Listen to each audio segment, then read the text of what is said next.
And we are live.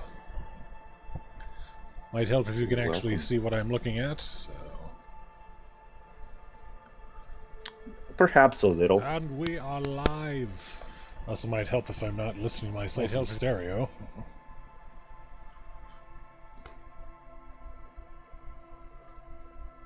Can you see it?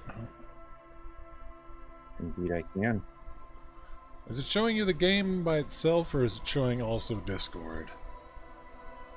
Can you see it? I was able to make a full screen where I can see just the game, and then kind of Discord too, I guess. Okay. It'll work. Well, we good. We good. What the? Good enough. The hell was that? Anyways. Hello, it has been a few months now, due to some unrelated unpleasantness, but we're back, and I'm joined once again by the illustrious Kohai. Say hello. Hello? Hello, hello. There we go. And I know even though I started Disco Elysium last year in October, I think it was. Wow, it's been a while. We're actually just going to go ahead and start a new game, and because I have trouble narrating for long periods of time, I'm going to be joined by Kohai here to help make things a bit more interesting in that regard. You ready? I am. It begins! Oh no. Okay. Now in Disco Elysium, you get to select what kind of person you are and how you handle things. And since you're going to be narrating a bit, who do you want to be? Alright. Let's see. We got the thinker, extremely intelligent, sensitive, is psychological, and physical. Let's go with the thinker.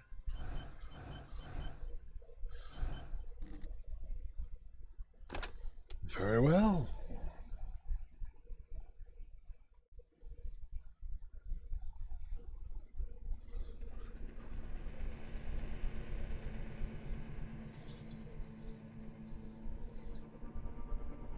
Again. There is nothing. Only warm primordial blackness. Your conscious ferments in it. No larger than a single grain of malt. Excuse me there. You don't have to do anything anymore. And some bits of this are voice acted. Just a lot of it is not. Ever.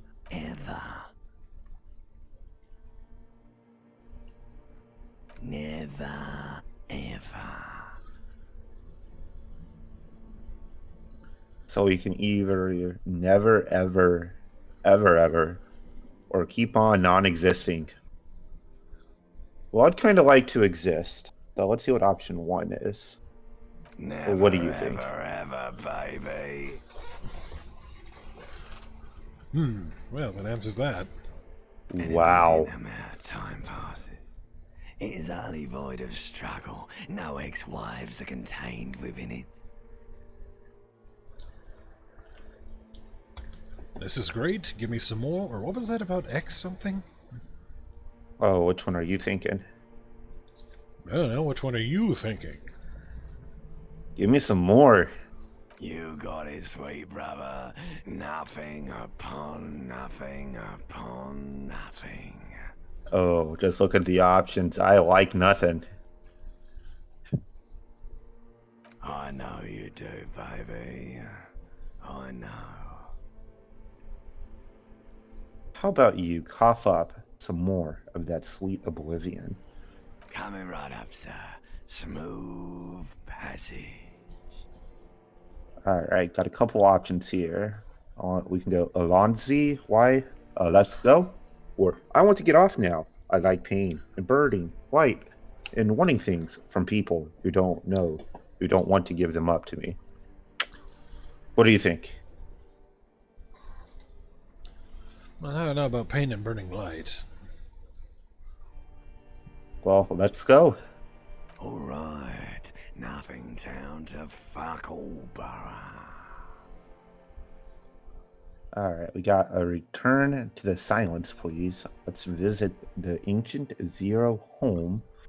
Look, there's. I am tired of being this type of animal, and who gives a shit? Ooh. Let's go back to the silence. Do you want me to upgrade that to a one-way trip, sir?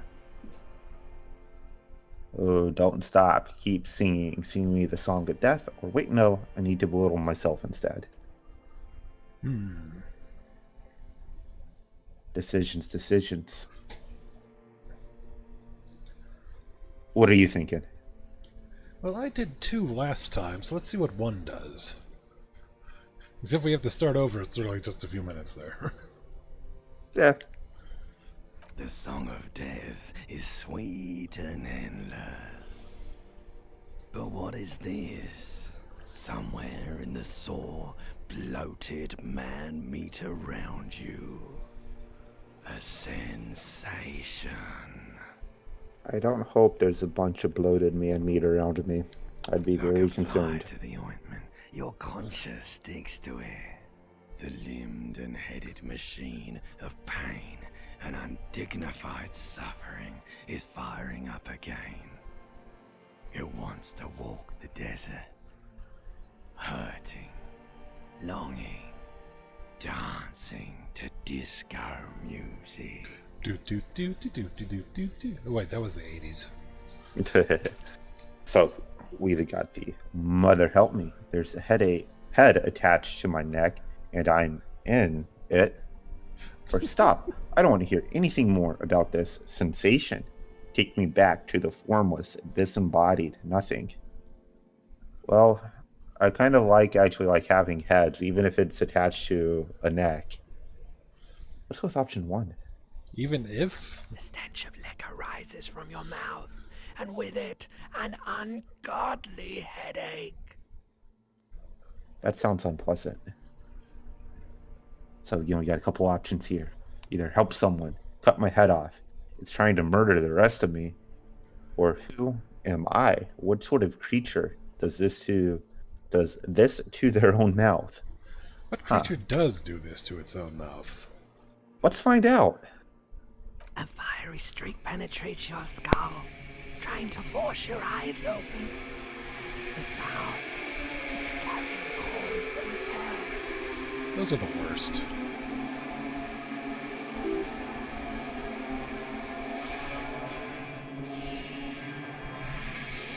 So, a medium success, eh? Yep. Somehow you know what it is. Cooper's Kanema motor carriage. Open your eyes. Oh, God, the nervous.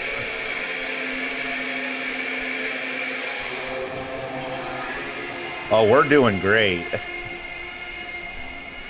Behold the head you are attached to.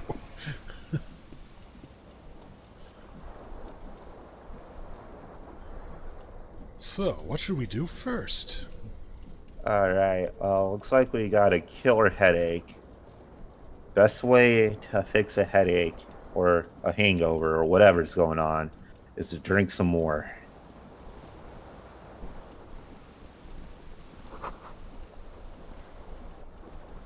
This Well, darn. Magnum-sized bottle of Commodore Red is empty.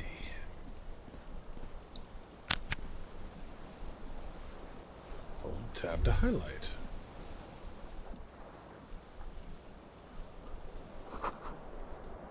This reel-to-reel tape player is still on, rolling, empty.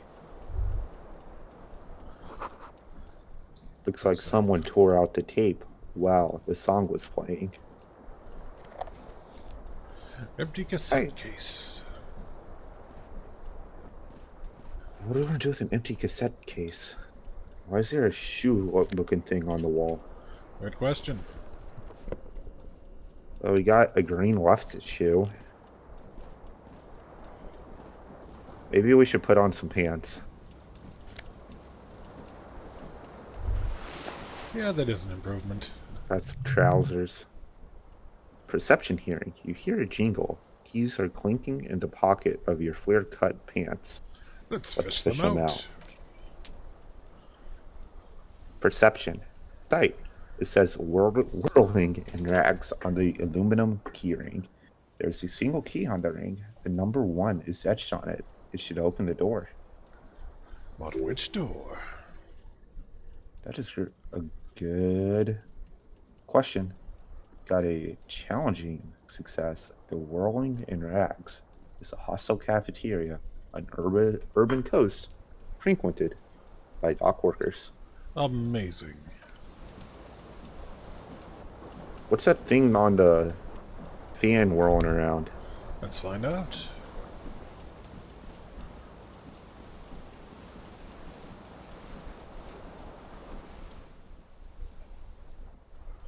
The fan has 2 chain pull switches, one end in a tiny fan, the other in a light bulb. A truly horrific necktie has somehow attached itself to one of the blades. Let's pull on the fan.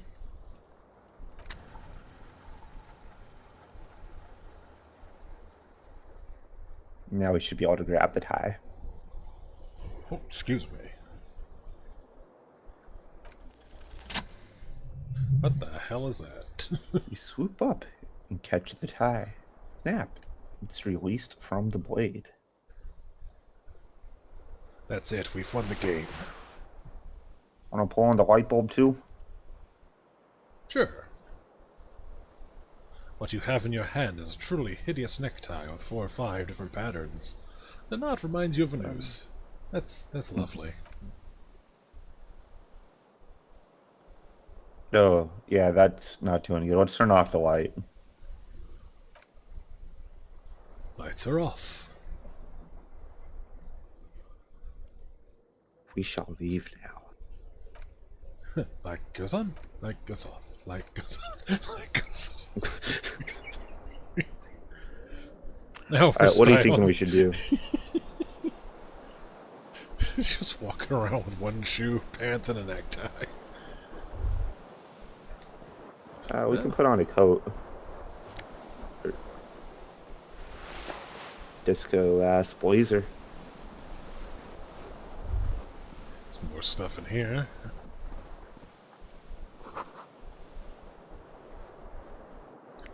Bottles in the bathtub, wine, beer, and sweet liquor. Can we drink it? Words fail to describe how rank it smells in here. They should have sent a poet. I think the implication is that we already did. That appears to be a shirt.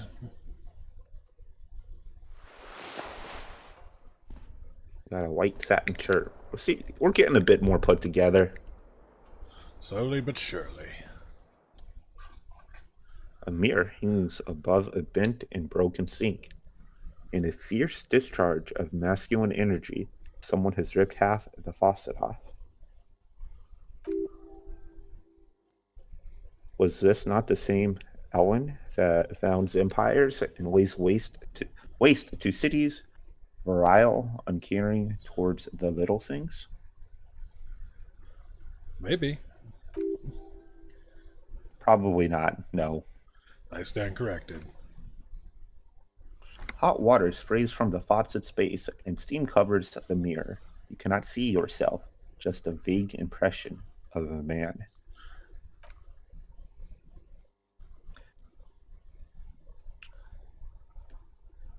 Nothing. Really? Nothing? Really? Really? Our recollection of the person you are, the people in your life, and even the world you're in has drowned in a sea of blood, alcohol. This was no mere night of drinking. It was a deluge of world-ending proportions. No way not doing this, or wipe the mirror? Oh, that is up to you. As you slowly reach your hand towards the surface mirror, Dun dun dun dun dun dun. Abort, you clearly have not thought this through. You won't like what you'll see here, there, and you'll never unbecome it. Do you not care, still wipe mirror, or maybe you should touch your face first to make sure there's nothing wrong with it? That is your choice to make. Yeah, there's something wrong. What? What's wrong? Where do I even begin? There's the bloatedness, then the swollenness. It's like there's an upholstery of alcohol underneath your skin. It sounds perfect. I'm sorry, touch your nose. At least my tongue is okay. Touch your tongue. I'm scared. Stop doing this or wipe the mirror. This is your decision to make. I'm sorry. Oh, that you are. Your nose feels like a small balloon in the middle of your face. It hurts when you honk it, and it doesn't appear to be a particularly tiny nose either. Not with all the drinks it's absorbed for you. Sorry, just one moment here. Got some giant clown nose, do you? At least my tongue is okay. It's not. It's swollen and snail-like, wriggling between your fingers. How is this due to holding his face? Just fingers wrapped around his nose and in his mouth? Isn't that how you do it? Just like put your fingers on your face and start like finagling them all about? Oh yeah, I shave entirely by touch. I don't use a mirror at all. Isn't that how everyone does it? Precisely.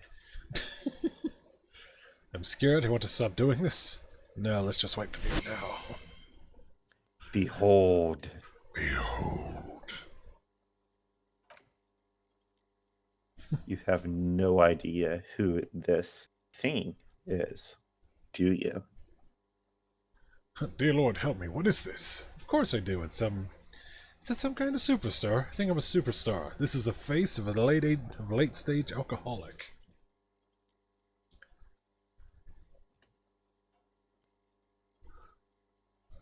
Definitely a superstar. It appears you're also dead. There's clearly rigor mortis on your face. Or wait, is that an expression? Are you trying to make an expression with that face? Why? I think it might be because I'm a superstar. I'm not making the face is making itself. I have no idea why it's there, it just is. Please stop. It's horrible. You're just Oh, hearing yourself. okay. Oh my god. You can't stop. It's like it's not even voluntary anymore. You have worn that grin into your face, and now it won't come off.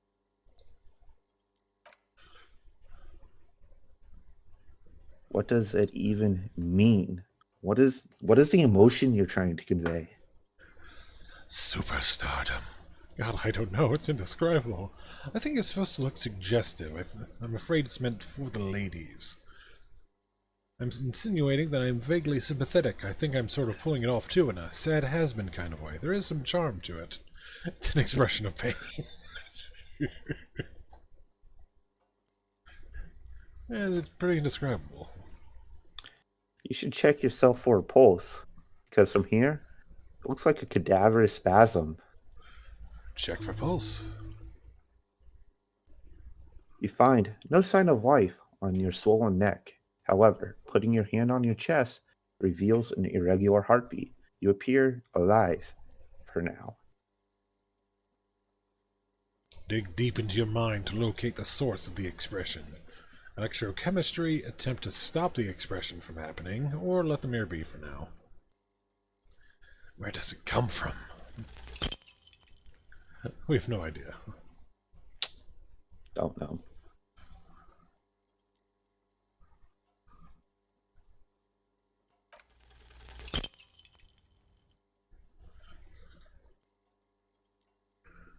It just wasn't meant to be. It's too late.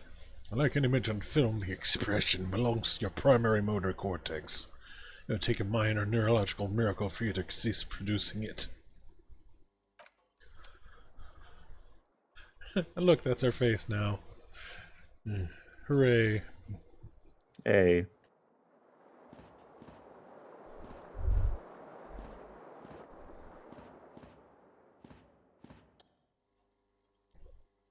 Yeah, we've already done that. yeah, Locked.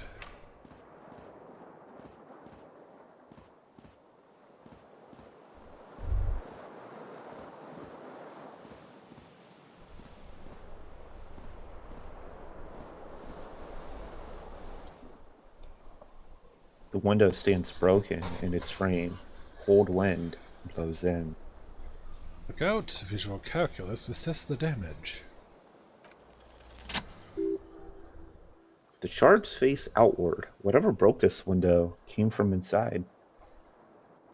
We've solved the mystery. Fine web of scarring covers the back of your right hand, but none of it is recent. What did this then?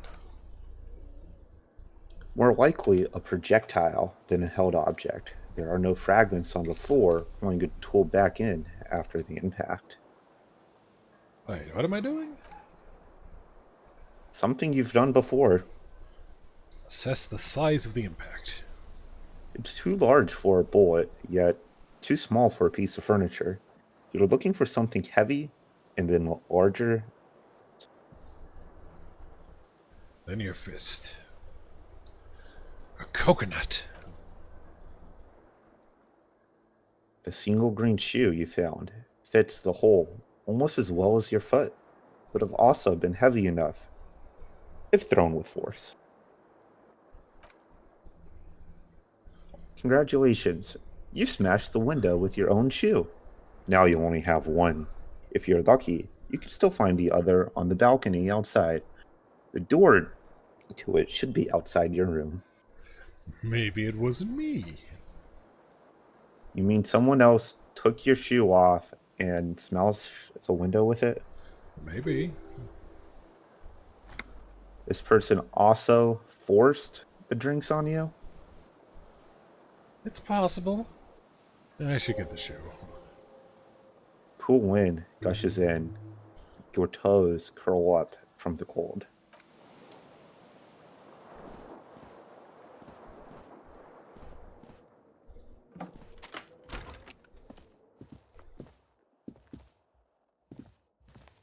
Hello, officer. The calendar says it's March. The year is 51.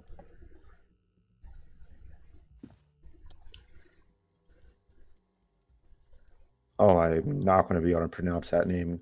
Class G, Miss This Orangey Disco Dancer. just a heads up, Yeah. a lot of the names and stuff are kind of French, so if you look at it from that way, I think it's like Clausier or something like that. Lazier, the young woman, raises I a think. cigarette to her lips. Her eyes are brown, and her face is speckled with birthmarks. She can't be more than 28.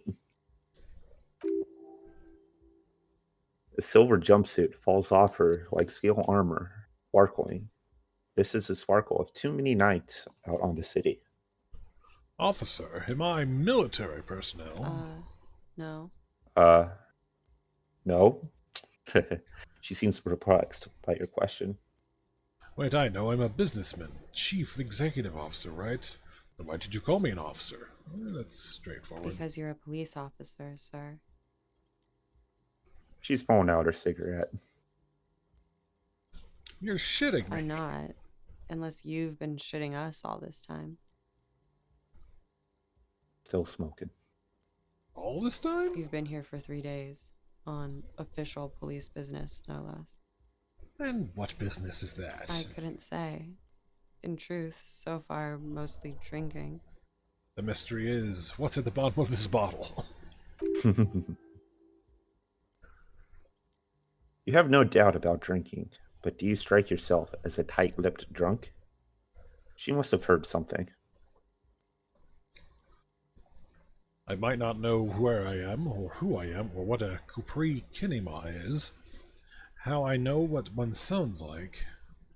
Why don't I remember being a cop or anything else? Who in their right mind will let me be an officer of the law? That's a good question. Or try the expression on her. Let her know you want her physically. Who in their right mind will let me be an officer of the law? Don't be so harsh on yourself. They almost let anyone be a police officer. Should we try the expression? What's the worst that could happen? I don't know. It's a very low % chance. The words have already left your mouth. I want to have fuck with you. Excuse me, sir? She erupts in laughter. All the fatigue swept from her face. What was that? That's not even how words are used. What did he say? Come on, say it again. I said I wanted to have sex with you. No, I don't want to. No, you see, that's not what you said. But she's unable to finish, consumed with laughter.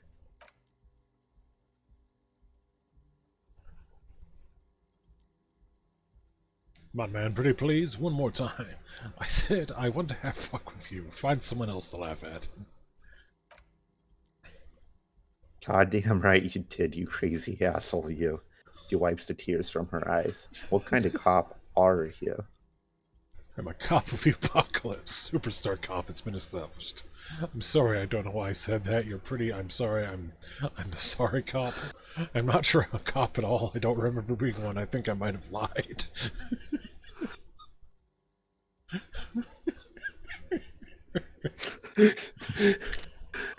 What have we gotten ourselves into?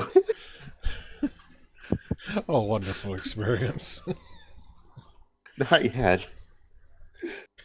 Are we a cop, a cop of the apocalypse, a superstar cop, or the sorry cop? I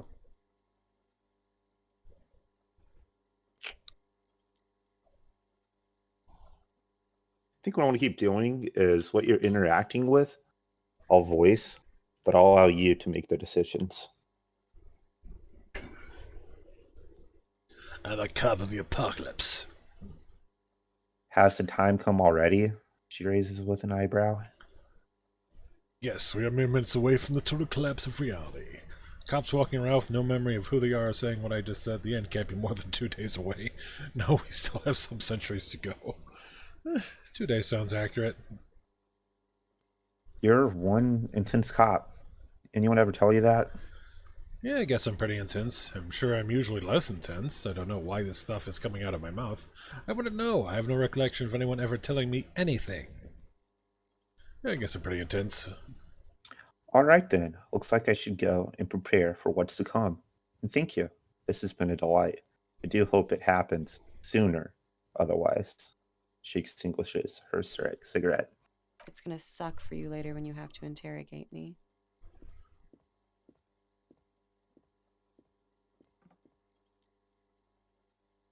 And for the Ominous. record, no, I didn't do it.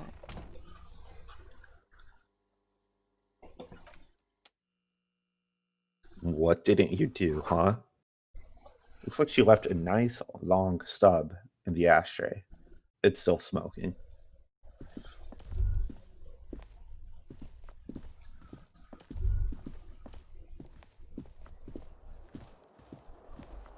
Yelinka, negative 44 degrees centigrade.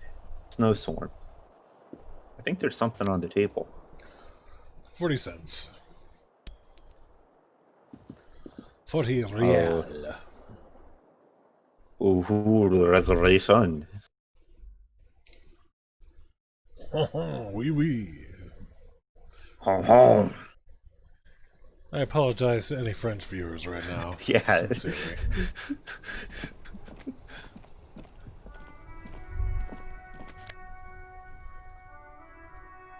Well, we found the shoe. A gust of briny wind washes over you.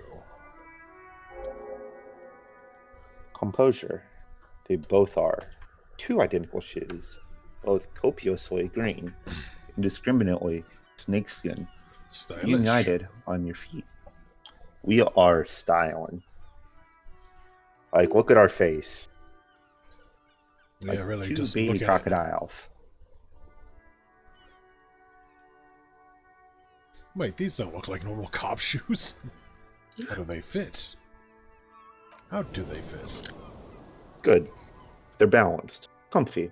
Feels like the only good thing about you right now, truth be told.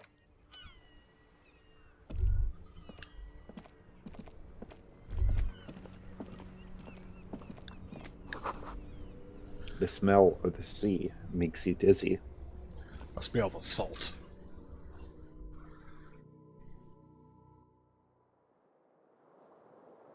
Also, you have no idea what you're getting into. Then again, I don't really know either. I didn't get that far into it, actually. We are in this together. For better or worse. And for entertainment's sake, worse. Probably. The The door is closed. closed. Try the handle or knock. This door can only be opened with a key or from the inside. Knock. And there's no answer. You hear the shower being turned on somewhere inside. Knock again. Still no answer. Nothing. Yep. What is this? This is a weekend edition of the satirical newspaper Trompe le Monde or something. Trompe le monde. And I missed the thought bubble. Oh, there it is. Nothing on the front page rings a bell. Strange.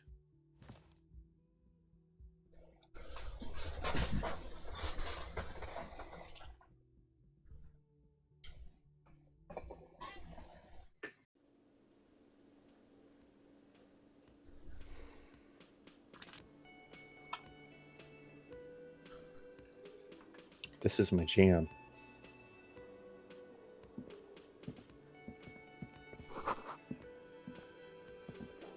Somewhere doors closed for the winter. Our You winter can't door is escape? closed What? for the summer.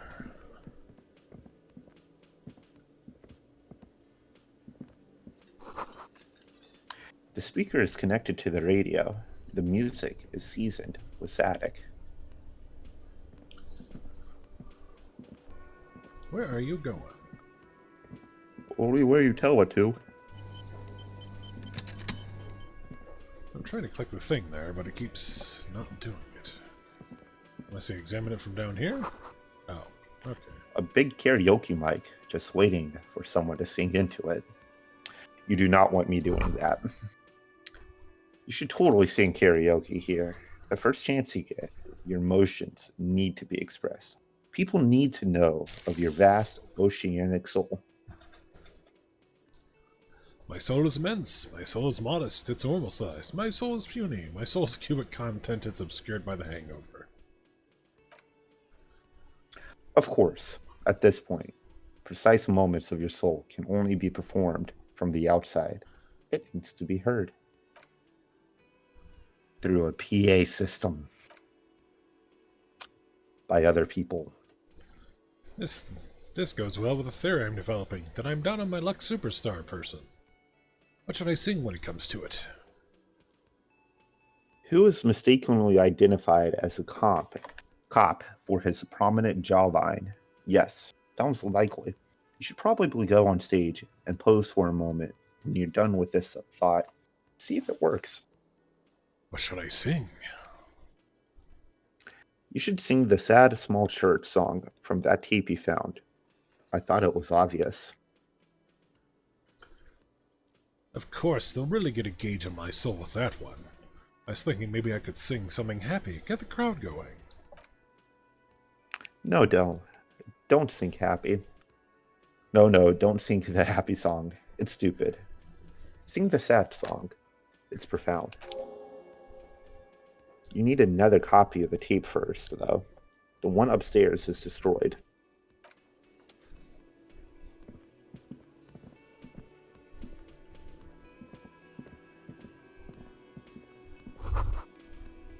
The menu has been wiped clean. Only the word Monday is written on it. This Monday needs salt. A woman's hand wrote yesterday's menu. Today starts in a man's handwriting. This is a water cooler. A large bubble is rising to the surface.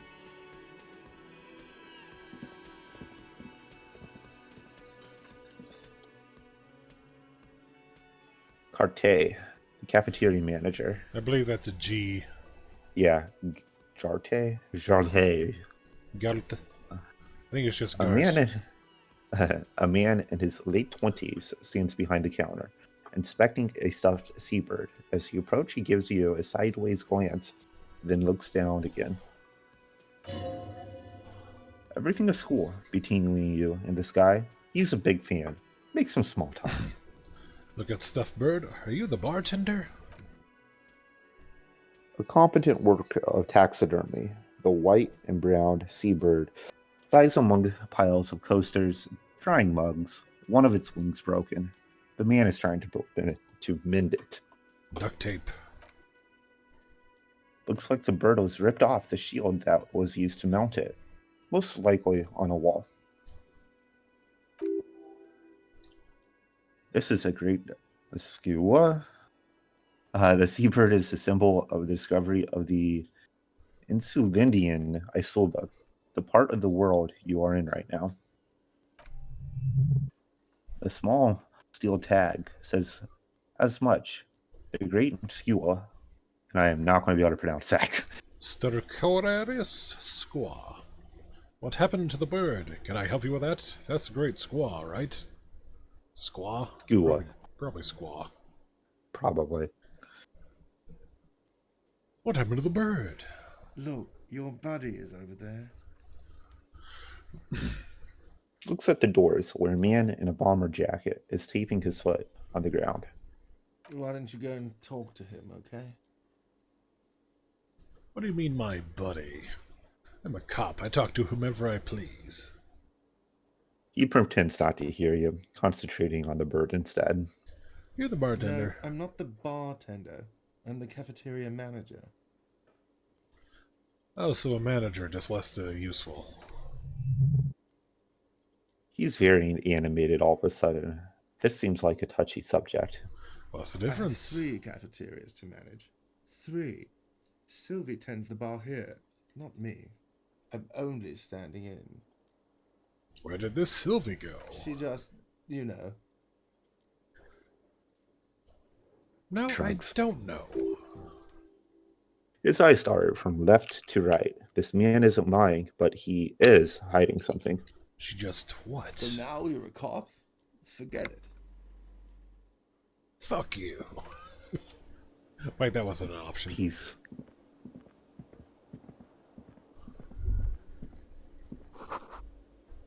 The soft purr of an electric juicer comes from the kitchen. Someone is working. The door is bolted. A sign reads, "Kitchen reserved for personnel until 1300." Inside you catch a glimpse of Union paraphernalia, a strike poster, some red pennants. Sign reads, "Mess hall reserved for Union members. Doors open, 1600." This royal pinball machine is unplugged. The theme on that pinball machine is standard royalist theme, used on everything from pinball cabinets to full-flavor cigarettes. What are its hallmarks? Clinging to a picture book version of the past century, waiting for the king to come back and cast out all the profiteers and homosexuals. Basically, imagine a yellow plastic crown with a liquor brand emblazoned on it. I can't talk, man. Emblazoned on it. Emblazoned. You have to be able to go with the whole French stuff. Wait, where do I get such a crown? The idea of a king a century gone is pretty fascinating. I'd rather know about the world of today. The sentiment is called Anticentennial Nostalgia. Anticentennial nostalgia. Pinning for a time before the turn of the century. It's common, even now, after 50 years. So it is. Hello, sweetie. Hello, sweetie. Lena, the cryptozoologist's wife. You shouldn't keep your colleague waiting. She nods towards the man in the orange bomber jacket. But I will. Like this.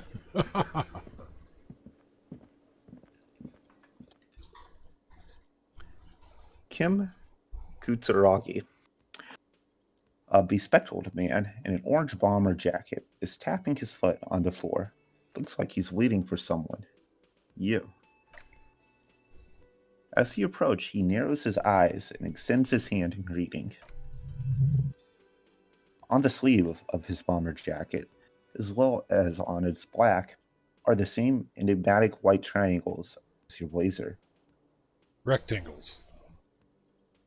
Triangles, rectangles, same thing. Don't worry, he's just watching this on a screen from a parallel universe. It makes sense in context. It's fine. Shake his hand, don't shake his hand. Hello, I'm Kim Kitsuragi, Lieutenant, Precinct 57. You must be from the 41st. His grip is firm. You realize he is waiting for your name. I don't really know my name. Invent a name. Concentration makes you squint your eyes. Your name should be deep gold and orange, like a forest fire looming on the horizon, but mixed with the stench of liquor rising from your breath. We're 2 steps closer to it, but there are still many to go. It is not yet time. I don't really know my name. Okay then. He processes the information, then disregards it. It looks like we had a little scheduling error on Sunday. Saturday too, actually. Have you had time to talk to the manager here? What he means is he has been trying to meet up with you for 2 days, but you have been otherwise occupied. You mean him? Yeah, I just talked If to you him. don't mind, we should talk to him again. Ask him for a rundown of the area. Now that I'm here as well. I understand the scene is out back, right? It also wouldn't hurt to assure him the police are finally here. In full force, I mean. Have you mapped out the initial interviews? Yes, the police. I'm aware I'm a policeman. Want interviews? I have, yes, I haven't. Right. And the interviews? He taps his foot, more out of habit than impatience. Yeah, Good. totally. But even if you haven't, we'll have time for that after we take a look at the coroner's case. Have you removed the dead body from the tree? No. So the body is still in the tree, where it has been hanging for 7 days straight. We should go there as soon as we are done talking to the owner. What if I told you I'm not really a police officer? And you'd be so sure I'm from the police. But I can't remember anything. What are we supposed to do again?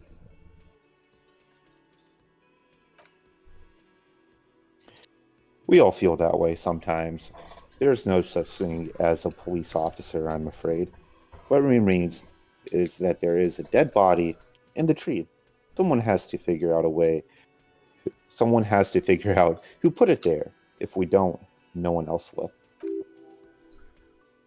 And then soon after, dead bodies would be dingling from all the trees. That's illegal. He concludes, but first, we have to take it down. I can be sure I'm from the police. I was sent here to meet a detective from Precinct 41. You have the insignia of the Citizens Militia on your sleeve and on your back. He points to your jacket. These are clearly triangles, sir. You have me mistaken for someone else. I suppose you could be impersonating him. You could have gotten the insignia from the black market or forged it. But for now, I'm going to set those possibilities aside. I'm not from the Inspectorate General. Inspectorate General means internal affairs. What he's saying is he's not from the Rat Squad and isn't supposed to suspect such things. Ah, you mean the Rat Squad. No need for derogatory terms. They're only doing their job. Apologies to any rats who are viewing this. You said insignia. These white rectangles, you mean? Point to the triangle on your sleeve. Yes. But they're just white triangles. They're not just white triangles. They bear a halogen watermark with letters RCM in a pattern resembling the street grid of Revachol West. I am sorry. I think it's Revicol. They say at some point in the Revachol. game, but like I said, it's been a few months. Yeah, I think it's either Revicol or Revachol.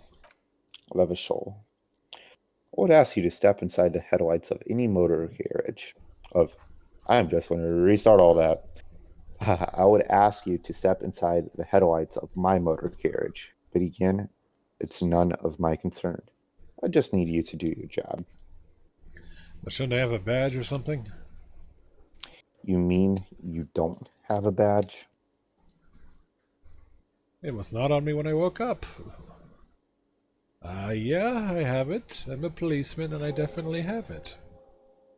Oh, there's a moment's pause. Then he continues carefully. If you didn't have your badge, then that would be very bad. You would need to report it on my shortwave. But since you do have it, we can go straight to the task at hand.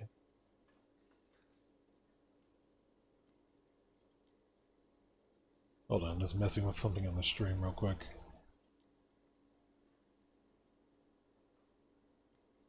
Perfect.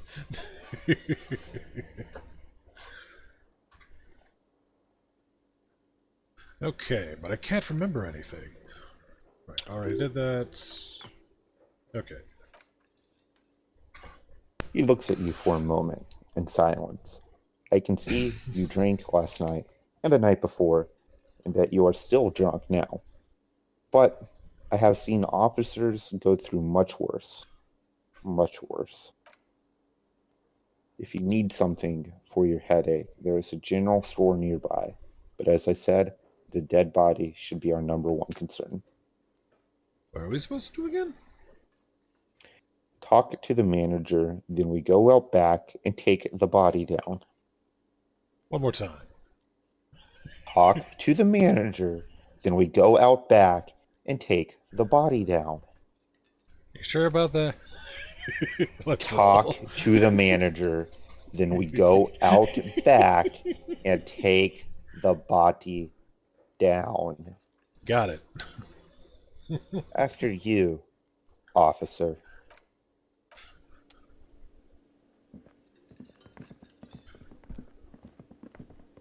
Oh, I'm being followed. The man with the unimpressive beard notices you approaching.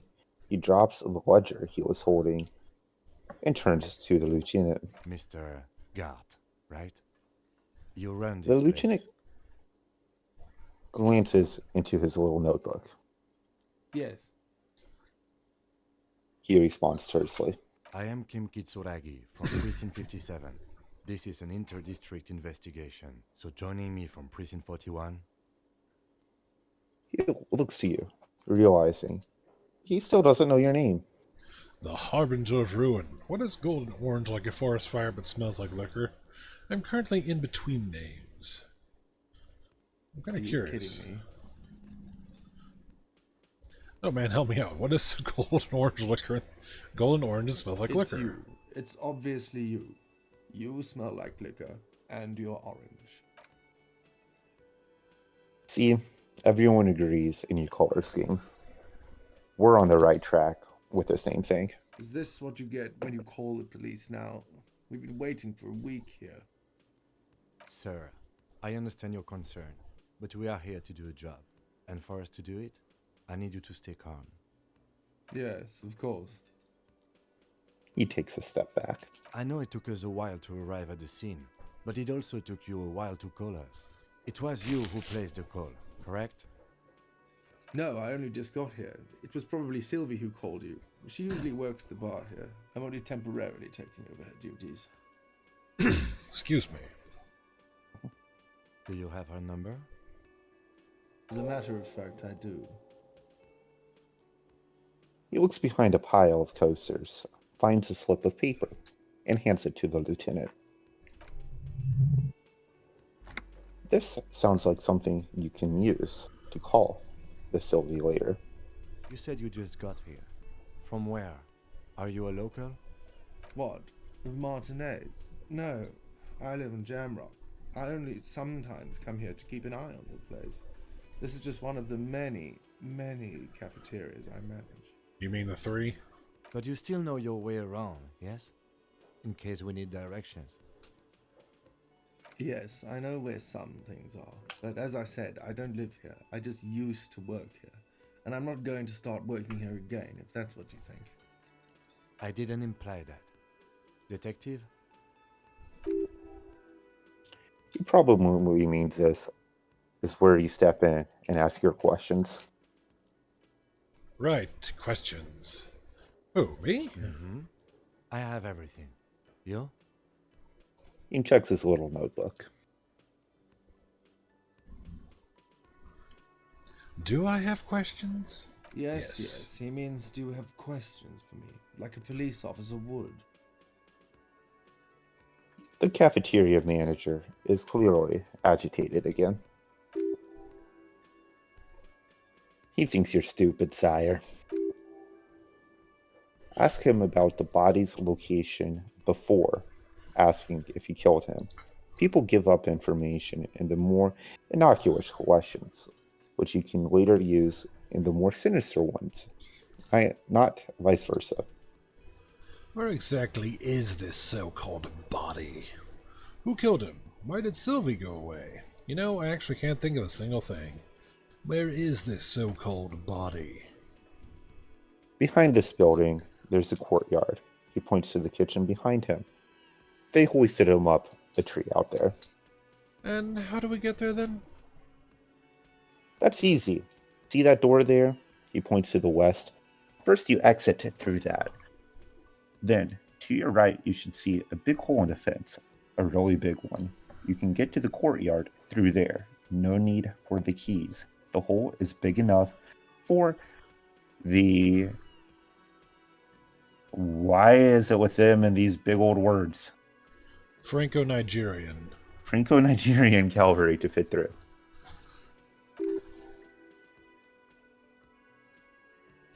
This man means the heavy cavalry of innocence Franco-Negro, sweeping over the plains and nations of the enemies of mankind, 5th century style, unified currency, and the concept of cool came in their wake. They wore the melar and carried guns. But For the first and record, I have foremost, no idea what that is. I don't know, Franco-Nigerian heavy cavalry was really, really wide. That hole in the fence must be enormous. Who killed him? I don't know who killed him. I'm not the police. That's your job. Oh, so you can manage 3 cafeterias, but you can't identify a body's cause of death? This is it, he said. They hoisted him up on a tree. Who is this they, if he doesn't know? Did you kill him? Before you said they hoisted him up in a tree, what do you mean by they? Oh, he's a bit surprised he caught that. People are saying it was the union dock workers. That was a lynching. Who exactly is saying that? The locals, customers, the people who eat here. A lot of dock workers eat here. Sylvie told me everyone knows the dock workers did it. Case solved. Did the... Any word clues there? Debaucheurs, maybe? Themselves tell her this. Or is it a rumor? I don't really know. You'll really have to ask her. Why would the dock workers lynch this man? I will suppose it's because they have nothing better to do. It sure is a slow day, guys. I've got an idea. You mean the strike? Yes, the strike. He makes his little quotation mark with his fingers. The man they hanged was a security guard for the harbor company. I hear a mercenary. The Unionists probably thought they'll send a message. Did you kill him? What? Are you crazy? Yes. Of course I didn't kill him. Are you sure? I have another question. The lieutenant turns the page in the little notebook that he's been scribbling in. Why did Sylvie go away? Haven't you asked me that already? What is it with you and this woman? She has nothing to do with this. No, I asked you where. Now I'm asking you why. Okay, you got me. She went away because of the dead body out back and because I asked for her number. That's why Sylvie went away. I hope you appreciate that. Well, to be fair, I would too. The lieutenant opens his little notebook at the cover. The number is safely tucked away in a small pocket. Thank you, he says. Mystery solved. Didn't go well? Is it? Because I thought you were supposed to be investigating the lynching, not my employer conduct. Stuff gets on my nerves. I'm a feminist. I guess I like to be thorough. Everything has to do with everything. Or everything has something to do with everything. I don't know, I just went for it. You're probably right, I shouldn't have asked. Everything has something to do with everything. Good for you. Was there something else? I'd like to get back to what I was doing. That's all. Let's go. Not so fast, he points to you. You owe me 130 real.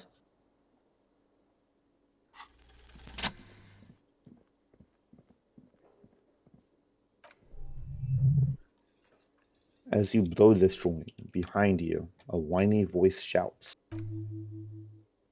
Real mature, man. Real mature.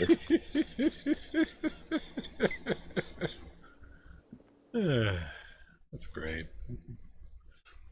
I mean, don't do that, people, but it's so great.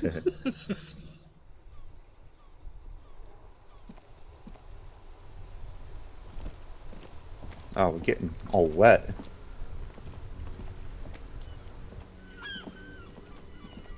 The RCM in Martinez? What can I help you with? A young woman looks up at you. You sound We don't surprised. see a lot of police around here. That's all. I have some questions for you, and I want to have them answered immediately. Of course.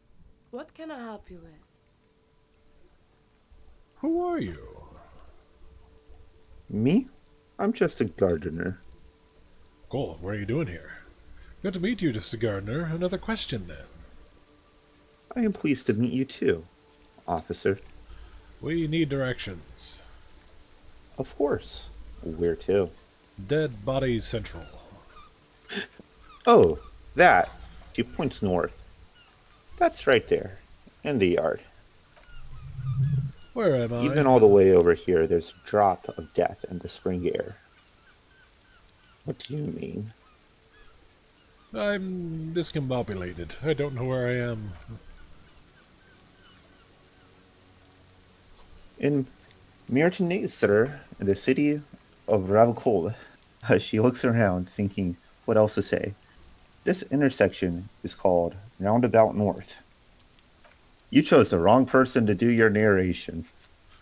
Yeah, I chose the perfect person to do the narration. He knows where we are. He just wants directions. The lieutenant seems uncomfortable with the level of disorientation you are displaying. What lies in the frozen north? That's the pier, the Keepside apartment buildings, some more tenements. Not a lot, really. What about the east? The harbor gate, some kind of commotion, I think. I don't follow the local politics. She shrugs. Right, sort two? Frite. Frite? I think? Right. What about south? Some shops and a bridge. The canal bridge leads to the coast, but it's broken, I think. Some kind of accident, probably. The bridge or the coast is broken? Just the coast. There's a little fishing village there and a fish market, but that got closed down ages ago. West. She looks at the water squinting. It's just water. No, actually, I think it called the Martinez Inlet.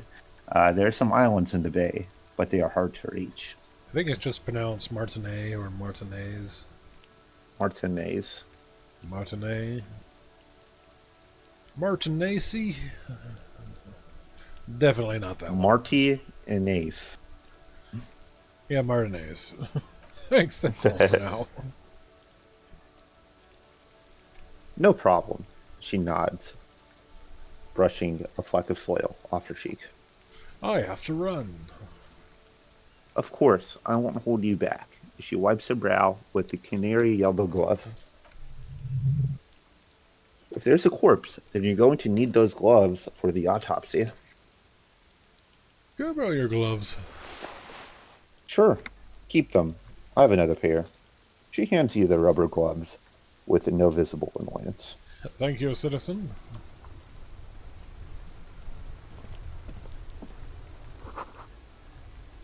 The street sign reads, "Fuck the police." Coming Don't straight even- from the underground. No. A heap of snow melts in this wheelbarrow. Yellow gardening gloves. Thick latex gardening gloves. Canary yellow. Maybe you should retire. Take up gardening as a hobby. It's worth a lot. Voila, now we're really stylish. Got the tie on still. Business casual.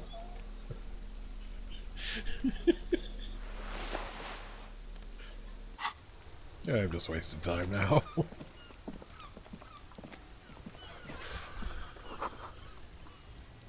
Pigs go home. The street sign is ineligible. Illegible. Just like my talking.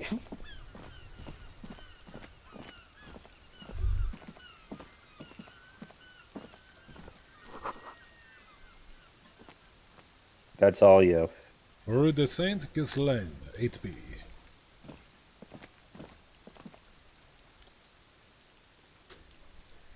You see a set of tire tracks and the brown slush that covers the plaza mosaic. Why am I looking at this? Cop habit. You look at everything. What does everything look at me? This isn't case related, you think.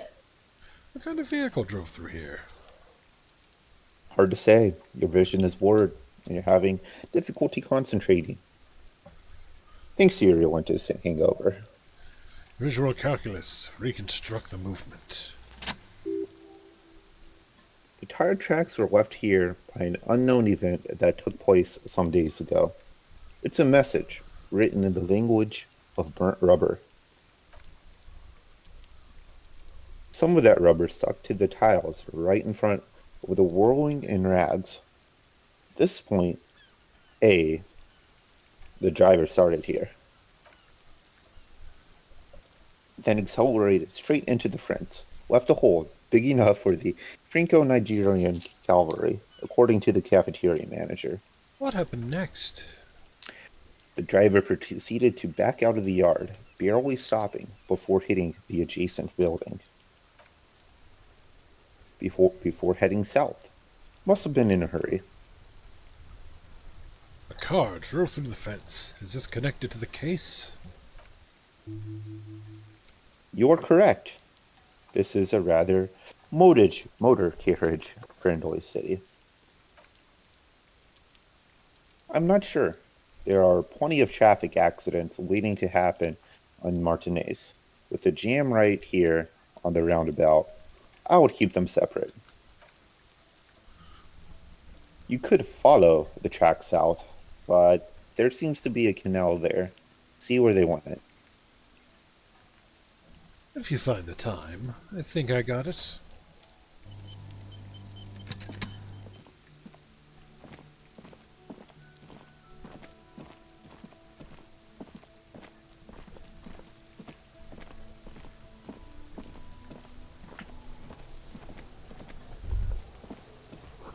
That kid throwing stuff at him smells like spoiled meat and curdled dairy. A human being decomposed.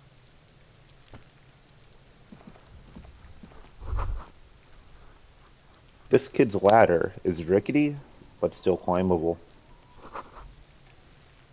A ladder's for kids. It wouldn't hold the weight of a grown man. Good thing we have a kid right here.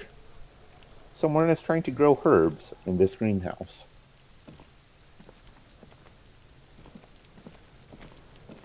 Oh yeah? Got this.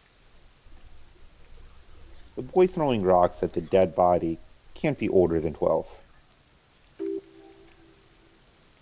If there ever was such a thing as an ugly kid, then this is it. He is almost exquisite in his ugliness, like the grim one. Don't feed him after midnight. Oh yeah, never comfy, Kuno. Yells the other kid behind the fence. There is some questionable dialogue in here, so if you come across any words you're not comfortable reading or, might violate the terms of service, we can skip those gladly. Just a heads up. Hey kid, a word. Police business. A moment of your time, please. Right in the dick, Kuno. Get him right in the dick. The children ignore you. Love it in the dick. Like that. The boy is sweating profusely. His eyes are like two black holes, and his jaw is twitching as if trying to break free from the empire of his body. Stop using slurs at my crime scene. That's not how we do it. Talk, pig. She's coming up strong. Throwing rocks. Shit coming up strong. That sounds good. Joyous. You should hang out with this kid and see what that juicy shit is all about. Juicy what now? I mean drugs. The kid's on drugs. I think we can both agree this kid is drugs. Yeah, Kuno. Ride the lightning, Kuno. Kuno's riding it, see? He wipes sweat from his brow and sends another rock flying. The rake, Kuno. You should throw the rake at him, Kuno. The fuck does Kuno know what a rake is? Kuno's not guarding it. Kim, what should we do? Are you kids siblings? Kid, you want to hang out? I'm not a narc. Look, I have questions for you. The fuck are you talking about? He throws another rock. He's calling us Kuno. He says we're fucking each other. You two are idiots. We shouldn't do anything. I don't tempt such forces. What forces? The language these kids are using, pure, unfettered ID. There will be no reasoning with the Unfettered id. Unfettered, close enough. Ego, superego, id. The basal part of human thought, responsible for pretty much animal instincts and such. That's from Freud. Anyways, you were saying? Oh, it's all you. Oh. Hey kid, you want to hang out? I'm not a narc. Look, I have questions for you. I want to have them answered immediately. I already did that joke. I did that last time I played too. Fuck no. Kuno doesn't buy that shit. Fucking entrapment shit. Smart kid, even if stupid. This kid has got some street smarts. I have questions. Alright. Entertain the Kuno. Show me what you got. What you got there? What you got, huh? Show me what you got. The kid moves his hands like a basketball player dribbling fast. Buddy, what do you know about it? About the crime scene? You kids often play in this yard? I gotta ask, who is Kuno? I don't care who Kuno is. Shitload pig. What's your question? Don't tell the pig shit, Kuno. This is where you quickly ask him questions. Real cop questions. Like a cop. Do you know who he was? Kuno's fuck Jim. Gimp. He picks up a rock. Kuno uses the fuck Gimp for target practice.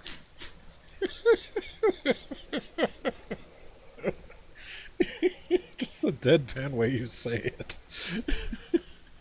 I kept cracking up when I tried reading it too. He's trying to hide the fact that he doesn't know. And I meant who trying was to narrate all this has made me realize how not good at talking I am. You're doing fine. I meant who was he before he died? Kuno knows what you meant. Kudo's not a snitch. That's all. He shakes his head, clearly offended, trying to make Kuno sing into the propophone. Propophone. Popophone. The police. The popophone. Yeah, talk to the police. Do you know how it got up there? Probably climbed. Kuno was busy down the road when that shit went down. So you didn't see anything. You heard Kuno. Kuno wasn't even in the Martin maze. Kuno wasn't in Ravachol. He puffs himself up.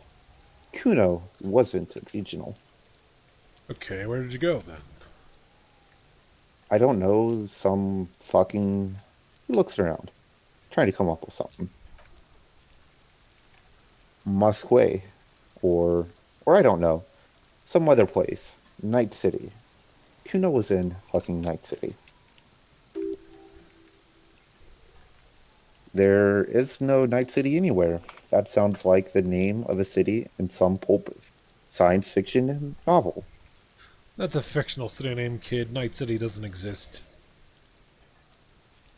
What gotta be riding Kuno's ass? You haven't been where Kuno's been. You haven't been in Kuno's head. I don't think anyone wants to be there. Probably not. You know what Kuno was? You wanna know where Kuno been fucking up to? Don't tell him that, Kuno. It's lame. It's not fucking lame. Kuno's building, Kuno City, Night City, Rage City, the City of Rage. That's it, and it's not lame. Lame. Loser. That's the name of Kuno Cities, bitch. The fuck off Kuno's back. That shit ain't about that. Or this shit, but close enough. It's impossible to deduce what it is about, at least for the moment. If it's important, it'll come up later. Focus on the case. Have you seen anyone suspicious around? Just a couple of pigs sniffling around in the dirt. That seems pretty fucking suspicious to Kuno. This dirt smells imported. I wouldn't say that one. Yeah, tell that to Kuno. Yeah. More on this later. Right now, talk about something else. You're testing Kuno's patience here. No, you're testing Kuno's patience. Wait, what? Get lost.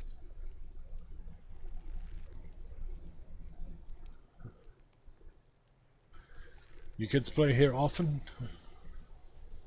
Right, pig. This is where Kuno plays with his little wooden choo-choo. The fuck do you want with it? The ladder. Ever climb it? Look at that fucking shit, he screeches. You're trying to get Kuno killed? So would you say the ladder is unclimbable? Fuck does Kuno know? Kuno's not a fucking acrobat. The lieutenant takes a quick note in his notebook. It's a trap, Kuno. Don't climb it, Kuno. What's in the greenhouse? Dunno, he shrugs. Kip asked Gardner used to work there. Kipped is a prerogative term used to describe people of South Seminese or Areopagite descent. Areopagite, I not even want to try. I'm not sure myself on this one.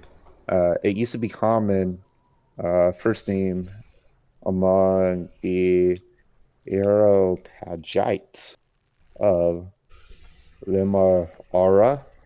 Not so much anymore. Lilmara. You mean the woman by the whirling rags? That gardener? Look, Kuno doesn't explain shit. Kuno just says shit. He looks at you in the eye and nods, as if agreeing with himself. Well, he's not wrong. Yeah, her. What was she doing in the greenhouse in March anyway? What kind of gardening is done in March? What the hell am I supposed to know? Fish is sometimes used to fertilize the soil a few weeks before planting something. Maybe she was preparing the garden beds? I should ask her about that. Yes, it seems suspicious. You don't like things being like that. Suspicious. Might have questions later. For now, let's talk about something else. Yeah, whatever. Kuno doesn't give a shit. He spits over his shoulder, then looks back up at you. Who's Kuno? Kuno, pig. The boy points to his chest with both thumbs. It's always Kuno, never I. Clearly the kid's using the third person perspective as a shield. So, you refer to yourself in the third person to distance yourself from the situation? Kuno doesn't do that smart shit. He seems offended. Don't throw that book shit at Kuno. Kuno knows what you're trying. Trying to get Kuno hooked on the book. Watch out, Kuno. He's trying to fiddle you. He's going to put his hands on you. The thing behind the fence starts squealing, shrill and violent, like a fire alarm. The sound gets louder as the child shouts at the windows overlooking the yard. Help! Pig's got Kuno. Help! Help! The boy joins in. He's got the Kuno. Help! Everyone can hear. You need to get the hell out of here before. I'm just gonna leave. Yeah, get out of here before the Kuno beats the shit out of you. I don't know, a drugged out 12-year-old could probably do some serious damage. Probably. I think we're probably equally drugged out too, though.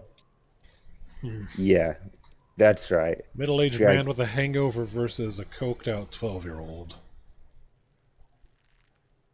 Hey, okay, fair point. That's right. Drag your fat ass out of here, fat boy, before Kuno fucks you. Bang, got fucked by the Kuno. You hear him say as you walk away. Be alright. You want to get fucked again? Come back. No, that's quite alright.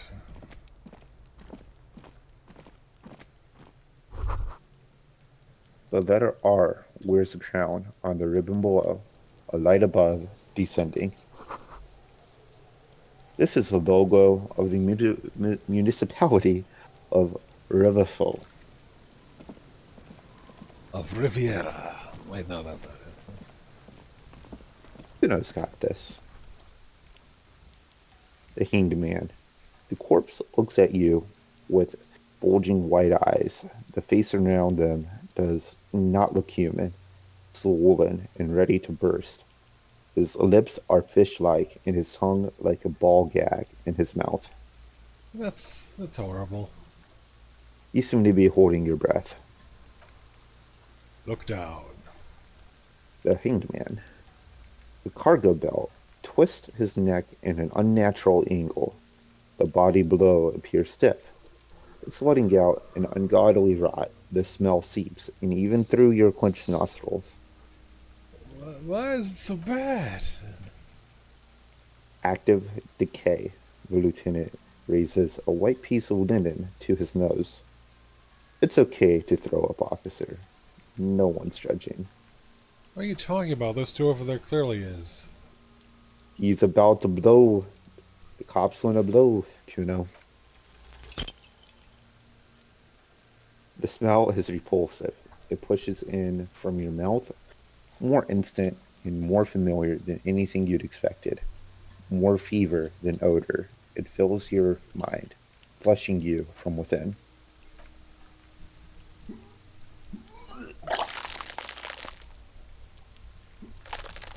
Ew.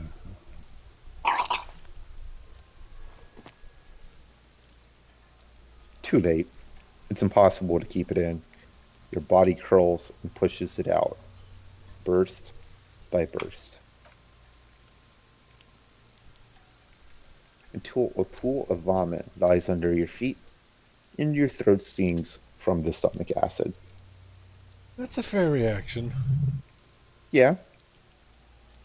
The smell of Commodore Red rises from the pool. Among it, distilled spirit and bits of shish kebab. I'm sorry. It's okay. Happens to everyone. The lieutenant hands you his white handkerchief. Keep it. Thanks. The hangover is clearly making this worse for you. You could use some ammonia to clear your head. Doesn't like pure ammonia kill you? Probably. You think If you ammonia would can, help? if you can handle the headache, he nods. Some officers use it to deal with cadaverine odor. But not you? I can't handle the headache. It's more likely he can handle the smell, unlike you. Okay, where do we get it from? There's a frite nearby, east of the hostel. They usually have a small apothecary. If they don't, he points to the greenhouse. There's a greenhouse here, and a gardener with a wheelbarrow on the corner of the whirling in rags. If she works here, she might have something for the smell.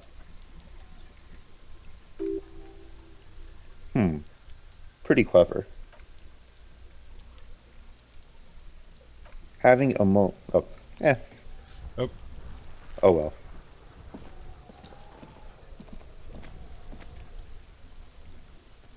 There are several footprints in the mud, left by work boots. Anywhere from 6 to 12 pairs have walked here. what kind of boots? Heavy workers' boots with reinforced toes and hobnails, or reinforced toes and hobnails, all over the yard. Isn't this something an industrial worker would wear? Lieutenant, workers' boot tracks. Noted. The lieutenant takes out his little notebook. Visual calculus, medium. Get an exact count. Maybe more than 12. No, 8 pairs of boots have shuffled back and forth in the mud. Go with them one by one. The standard work boot. Steel reinforced toes. No, 46. Standard work boot. Reinforced toes. No, 44. Or number. Hobnailed work boot. Steel reinforced toes. Number 43. Standard work boot. Number 45 or 46. Wait, which is it? You don't know. It's a miracle you can tell the prints apart as it is. The cold must have preserved them. 5. Another standard work boot. Steel reinforced toes, number 44. and arboration. Light as air, even pace. Same make of boot, but number 41. Male or female? Impossible to tell. Could also have been an adolescent. The gate is undeveloped. I'm pretty good at this, ain't I? You're not bad. It's as if the whole world darkens. Everything else has a thin film of unimportance on it. The tracks burn in the middle of it in a strange, beautiful way. Count the rest. 7. The glowing outline of a standard work boot. Number 46. But the imprints are twice as deep as the others. The weight exceeds 200 kilograms. And yet another standard work boot. Number 44. There's an arboration in the pattern on the sole. However, the right sole is smoother, more worn. I think it's aberration instead of whatever. It's How fine. many the lieutenant has been tracking your eyes' movements? 400 million, 8. Oh, it's pretty often. I counted 20. Same guys are going back and forth. I never got the hang of it. Hyperopia. He points to his glasses. Do you see anything out of the ordinary? Light step, number 41 shoe. A woman or a kid? Could be a kid. Okay, how do we know? He knows it's hard to discern sex from a person's gait.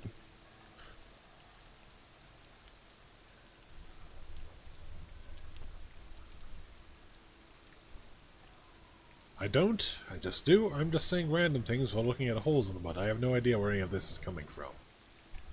I just do. Understood. Anything Heavy one. else?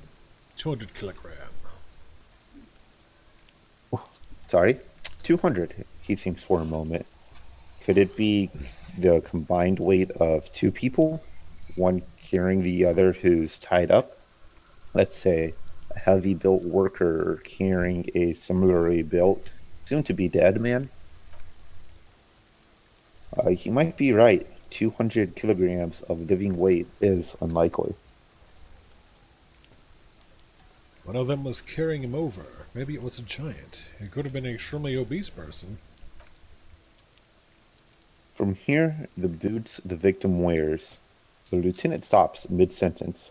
A sudden change in the wind directions blows the stench of rotting meat right in your face.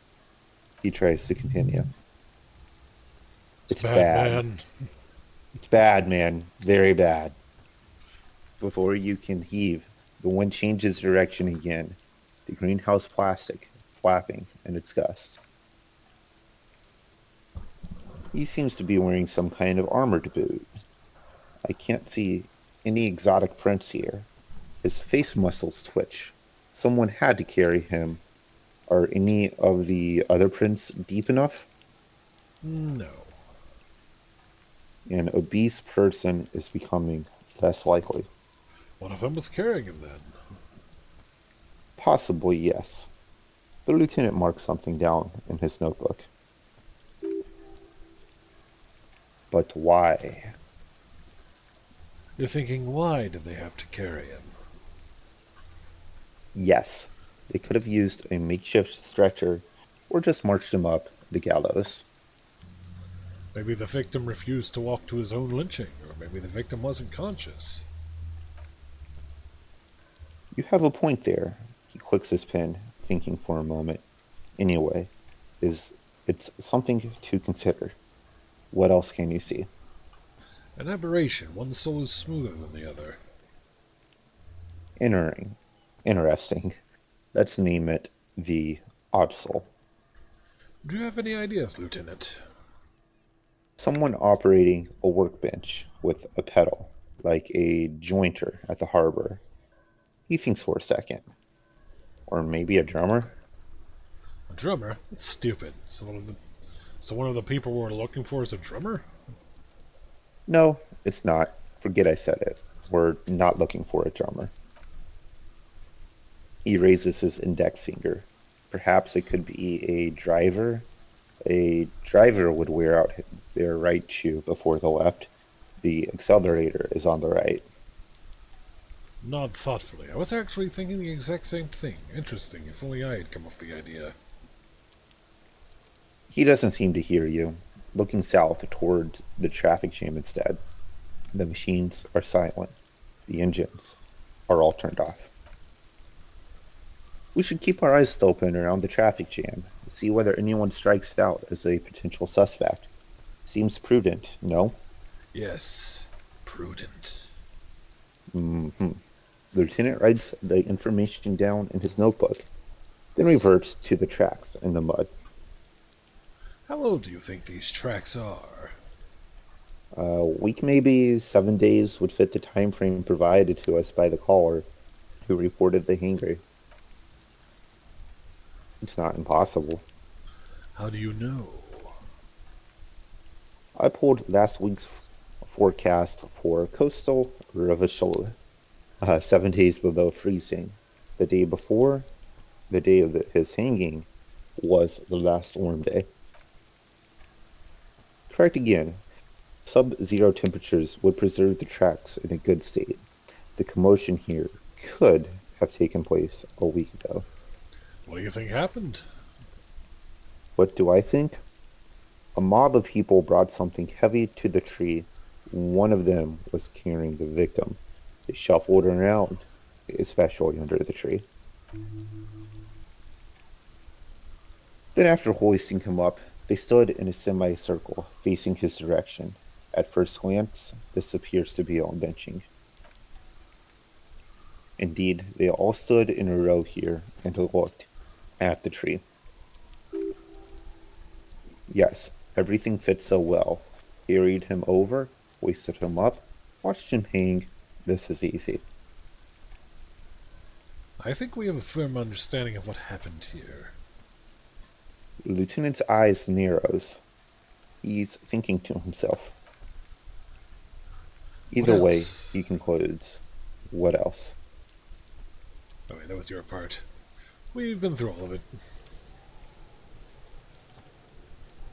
I'm going to take this moment to grab myself a cup of water while you look around. Whee!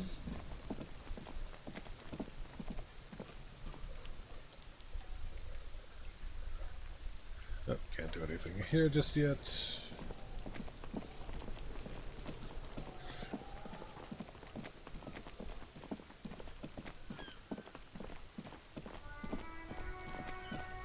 Back to the gardener.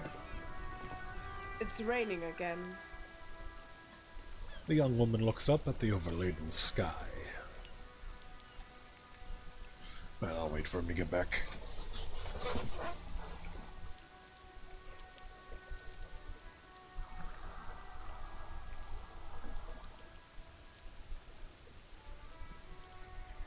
Alright, I have come back. All this talking, making my voice a little scratchy. Do you need to stop? Oh, no. Just needed a little water. I'm fine. No, that's the same issue I had too. Like at work, I sit there and talk all day, and that's what I do. I'm just constantly drinking. Water, I'm assuming. I plead the fifth. A vodka? No. We found. So we're back at the gardener, huh? Yes.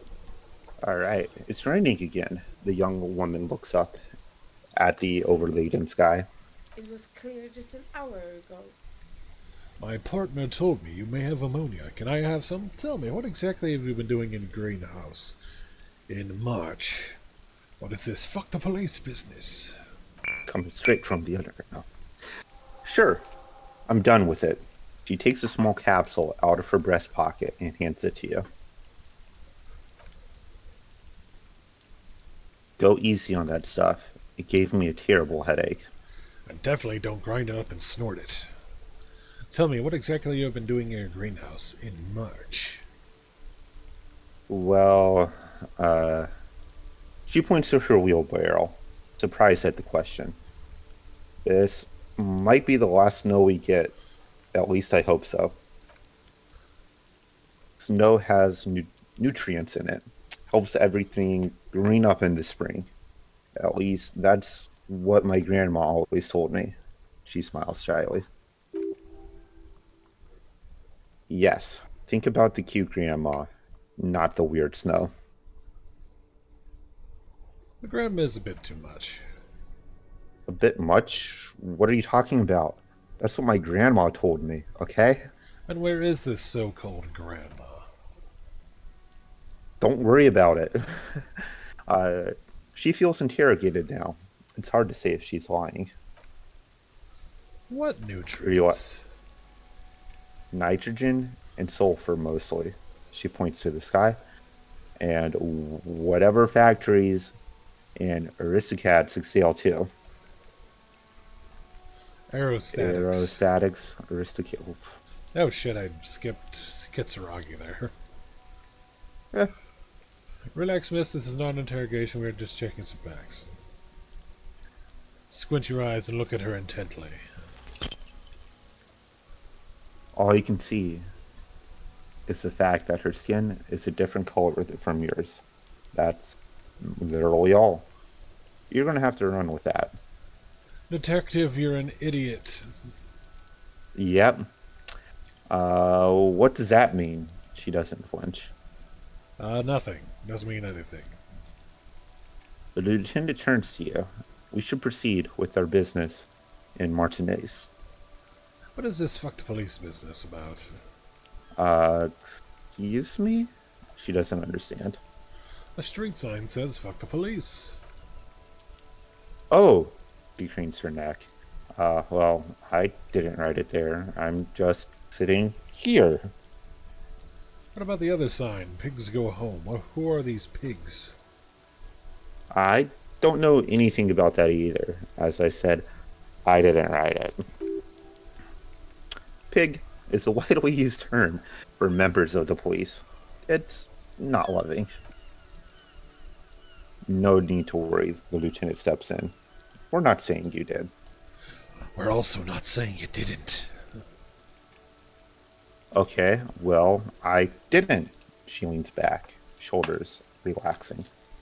Sure, acting nervous for someone who didn't do it. Well, never mind. You gave us your gloves, you're cool.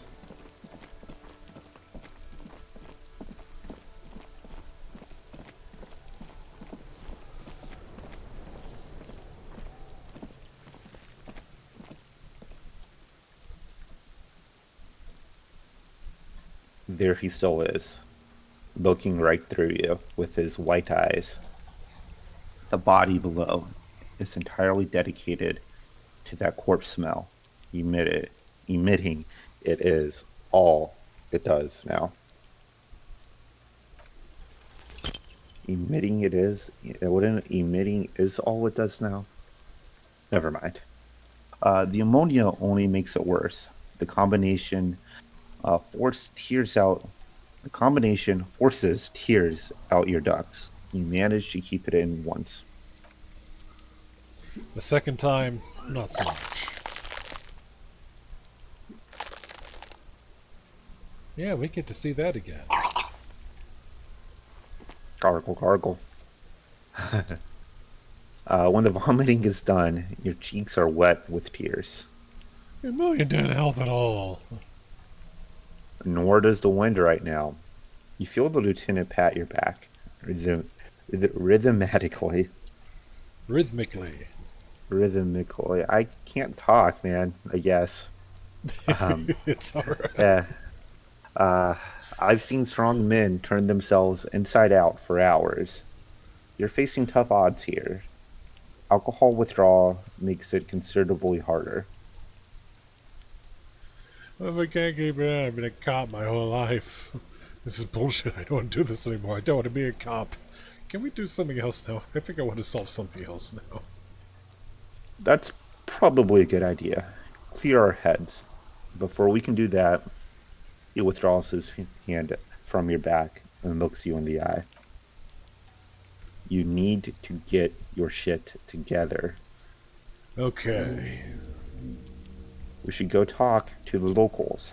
Find something else to do while the wind changes. It's pretty bad right now. You have received a thought. When this dialogue is over, go to your thought cabinet in the bottom right menu and equip it. Give it half an hour. Get yourself together, then come back and have another go.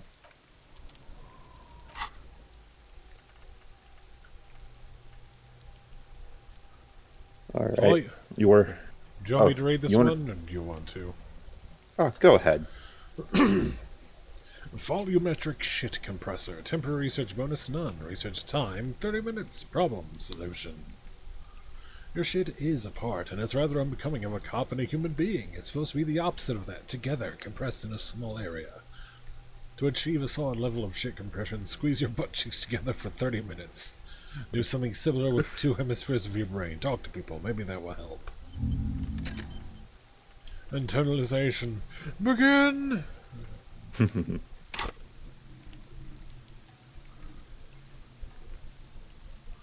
Oh, character sheet. Nothing to do here now, though.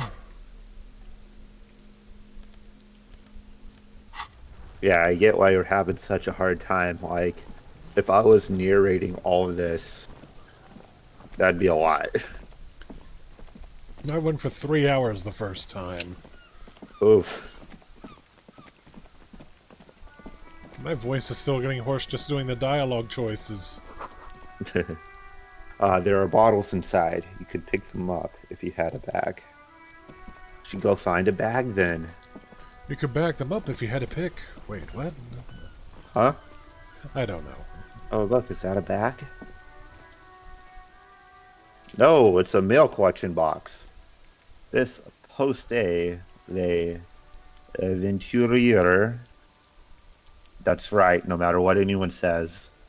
The mail collection box has been heavily vandalized with graffito. Closer inspection reveals 2 bullet holes in the front. A faint sticker on the side reads, RCM Emergency Desk number 8-100-2, with a slogan, Mankind, be vigilant. Good mail delivery box. Fuck you, mail delivery box.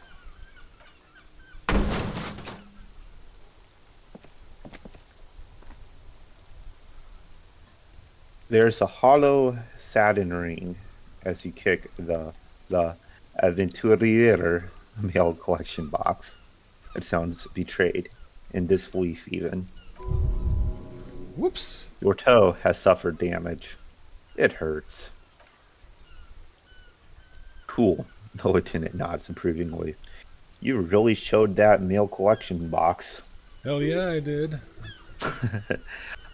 He does not actually think it's cool. If anything, the lieutenant feels sorry for the poor box. He's leaning in to inspect the layers of graffito that deface it. Oh, you're being sarcastic. I get it. It was actually a dick move. You think so? You think it was cool? I don't. Let's go. Good mail delivery box. I'm sorry for kicking you. The mail collection box has no faith in your psychopathic manipulations. Well, I've managed to damage my foot. Whose fault is that? The mailboxes, weren't you watching? Precisely. Some great tectonic force has cracked something. Has cracked the pavement like an eggshell. The damage looks like it could have been caused by an earthquake.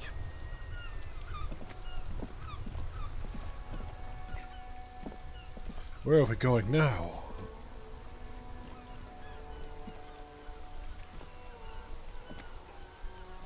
You guys like a little dance routine going on.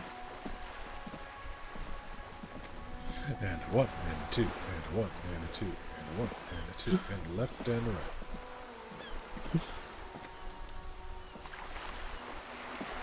Lieutenant, move.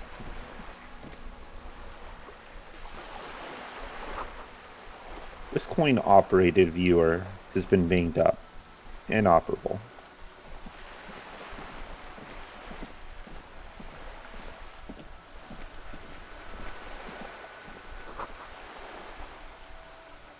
2. Roundabout North. 2. Cape Side Apartments. Maintenance Pier. The ad reads, broken window. Tibbs has windows. I'm sure you do, Tibbs. If you had a bag in your hand, perhaps you collect these bottles and sell them. You need to find a bag. I had to find a lot of things. What's up top? Over here? No, back.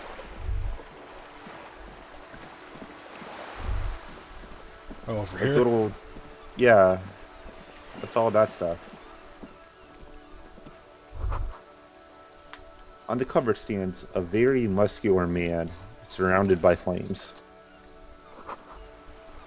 The book is titled Man from... I don't Heimdall. know.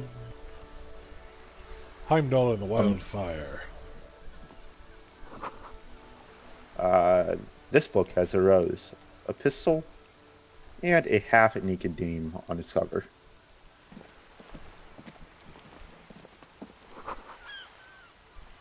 This is a book about pate. This book, you don't really understand what it is about, nor does it seem important. A book about Boiderio culture. It promotes freedom and roaming Upstream. something. A book about the future. The government reads your mind using radio technology. Of course, that could never happen, right? Dun dun dun.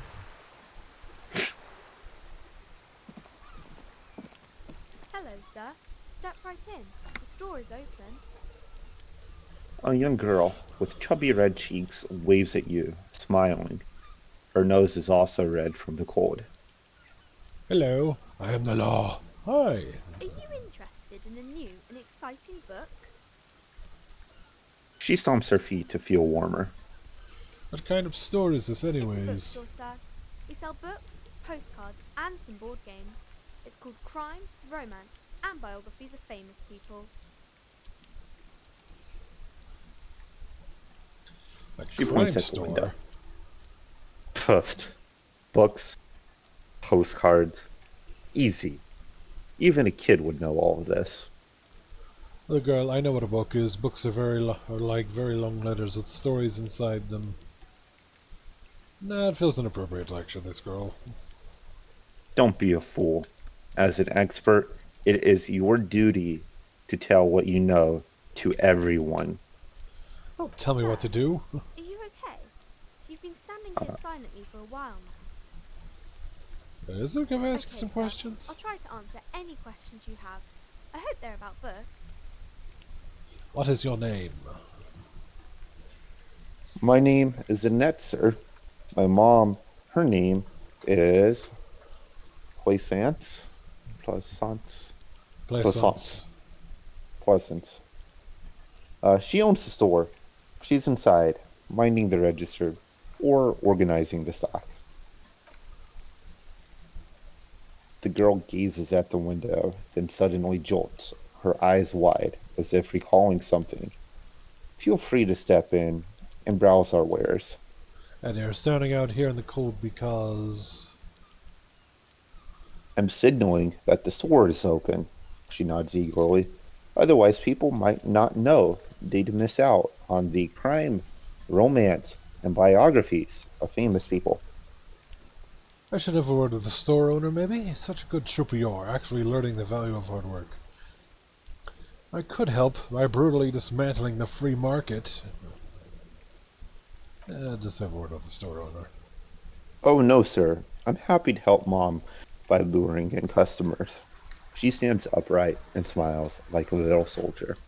Besides, I have some hot juice in my vacuum bottle to keep warm. Shouldn't you be at school or something? I do my studies at home at the moment. I have to help Mom keep this place running. What is school, anyways? Cool. She rubs her red, chilled nose. Well, mine is a big yellow building on Buggy Street, and the people there run it. They say it's a charity. Isn't going to school more important than this? Mom says it's necessary to do both because it builds character. Mom says a proper worker is dutiful, and that's how you get ahead in your life. You succeed. There's stress and unease behind these words. She's reciting etiquette. How's the business going? Mom says it's peachy. She was a little afraid at first. There's talk about this house being. She looks over her shoulder. Cursed. Cursed? In what way? Cursed in a way that makes some say that no business has ever really thrived here, sir. They all go. She's looking for the right word. Ass up. She blushes. I wouldn't really say it like that, but I guess so. That sounds rather serious. I should probably look into this.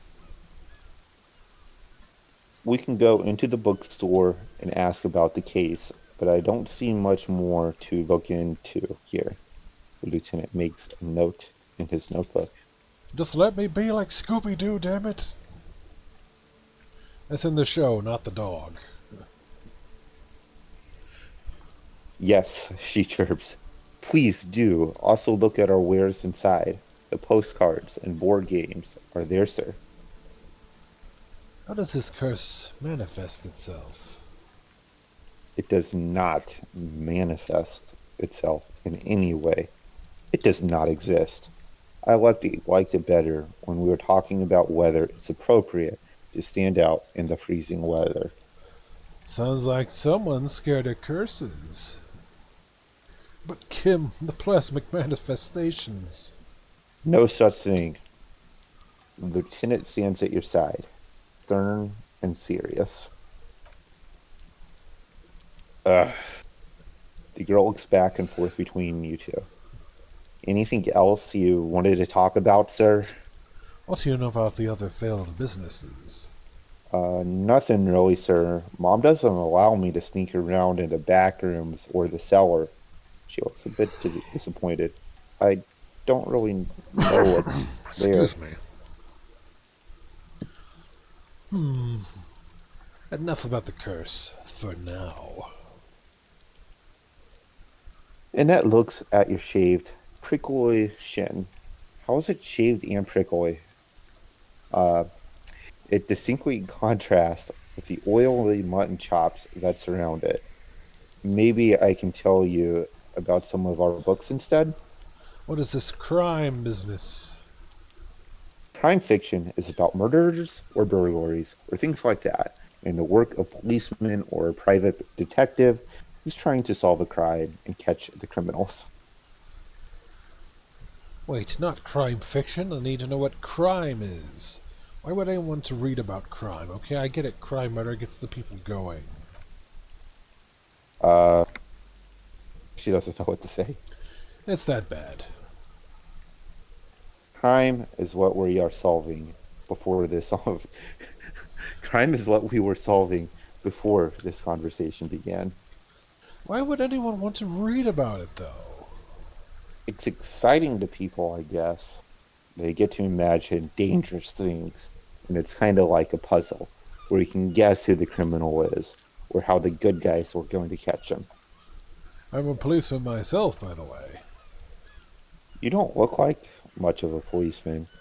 She examines you, as if to find something policeman-like. Well, what does a cop look like then? Didn't mean to offend you, sir. It's just that you don't look like Dick Mullen. She points at the book cover, on which you see a strapping Vespertine officer. He stands grimly over the body of a dead woman. I used to be exactly like that Mullen guy, then I decided to live a little. You know, nobody actually likes the guy. Looks like the guy in the picture there. It's just a stupid fantasy of a man. It's not your body that's important in police work anyway, it's your point to your head. Wow, look at that guy. I'll never be as good as Mullen. Actually, I had other questions. What's that mean? You know, cut loose, raise hell, blow off steam. And everything's better now, sir? I don't know. Why is that? You'll understand when you're older. Oh, okay. She blinks at you, not knowing how to reply. I shouldn't have said that thing about Dick Mullen. I had other questions. What is romance? It's the type of book where there's a rich lady and she has to choose between the good man and the bad man. She smiles at the thought, perhaps imagining herself in that situation. Or there could be a story about a poor lady getting a rich man. It's about a man and a lady businesser. What about a poor man getting a rich lady? It happens, but usually the guy gets rich in the process, or should actually be rich himself, but has lost his family property unjustly, like during the revolution or something. I see. Those are unhappy books for most of the pages. People sad about what they have lost, but then it all turns out just fine in the end. What if both of the men are bad? Those are not very common. You can't have a choice between bad and bad. Nobody wants to read a story like that. What if it's written really, really well? Well, maybe then it's fine. Maybe if the lady decides not to pick either because she doesn't need a bad man. Yes, that would be interesting. What about where everyone is poor? That's not really a proper romance story. That's more like everyday life. Sometimes you have to write about real life things. Yeah, poor people are boring. I guess, yeah. People in books are always very interesting, especially the romance people. What about a book where the man and lady business doesn't work out at all?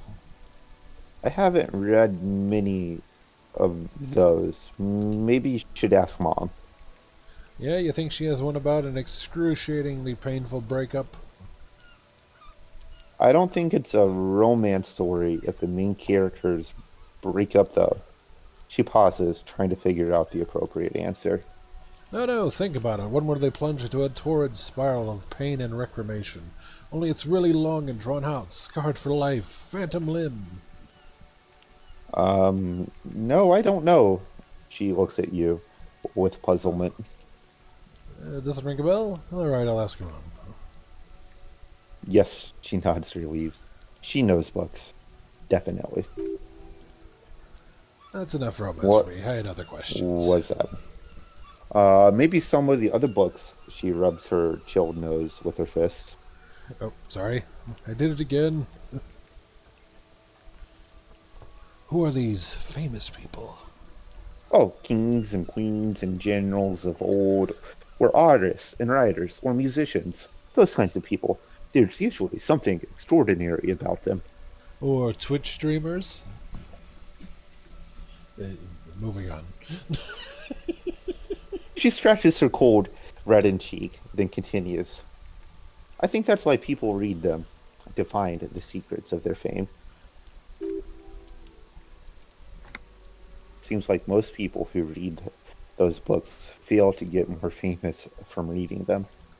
Reading those books doesn't make the readers more famous, does it?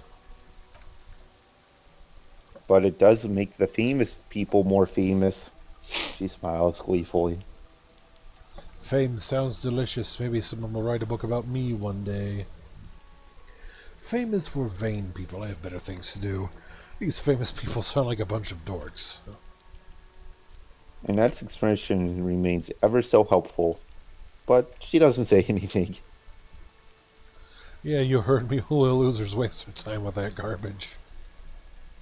Isn't that kind of a childish thing for a grown-up to say? Absolutely. When she grows up, and if she grows up to be clever, she'll discover there's no such thing as a grown up. If you grow up to be clever, you'll discover there's no such thing as grown up. Okay, sir. See you around, Annette. And she's probably just like, please leave. Like, please leave. I do believe now would be a good time to call it, though, a night. Yeah, we're about at the 2-hour mark directly, and that's about where we said we would call it there. So, let's make a save.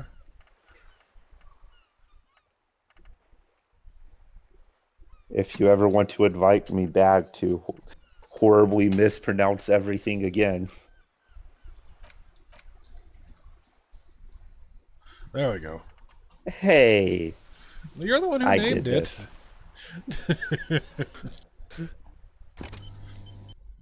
But, so, did you actually enjoy doing this? Or... Oh, yeah, no, I had fun.